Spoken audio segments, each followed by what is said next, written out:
بسم الله الرحمن الرحيم. زي ما قلت لك، لما حد يقول لك رمضان في مصر حاجة تانية أو مصر حاجة تانية والسر في التفاصيل، قول له مش نوعية التفاصيل، لا، كترة التفاصيل.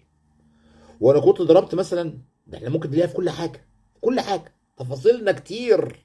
بص في الشارع، بص في الشارع هتلاقي ناس ماشيين بجلاليب، والجلاليب دي أنواع، من أول العباية للجلابيه اللي مش عارف الصوف، للجلابيه البيضه.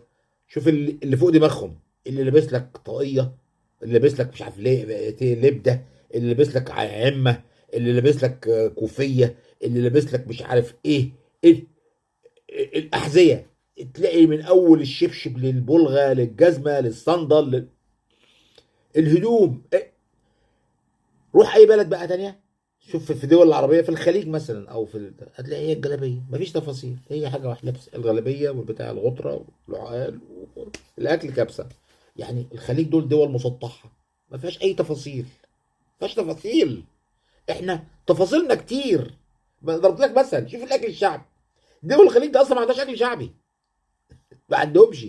احنا مر علينا عصور كتير جدا، كل عصر ساب بصمته، وكل ده اتلضم في الاخر في الشخصيه المصريه. تلاقي الشخصيه المصريه فيها بعد فرعوني، على بعد اغريقي، على بعد روماني، على بعد بيزنطي، على بعد عربي، على بعد تركي، على بعد مش عارف ايه، على بعد مملوكي، على بعد فرنساوي، على بعد ايطالي، على بعد، وفي الاخر هتلاقي بعد امريكي وبعد.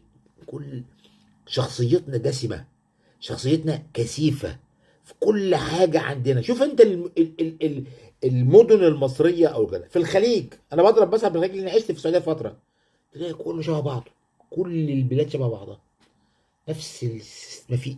احنا عندنا يا خرابي اسود، شفت انت المطريه الناس شافتها كلها، اهي دي حاله خاصه في كده. بس في حاجات تانية، تعالى روح حي شعبي تاني، شعبي مش هقول لك حي راقي، روح حي شعبي تاني هتلاقي مناظر مختلفة. انزل القاهرة الفاطمية، شارع المعز لدين الله الفاطمي بقى، والشوارع اللي حواليه، وشارع الجيش، وضرب البرابرة، وضرب شو. روح اسكندرية هتلاقي اشكال، الاشكال الشوارع في مصر عددها مهول، تحس ان انت في دولة تانية.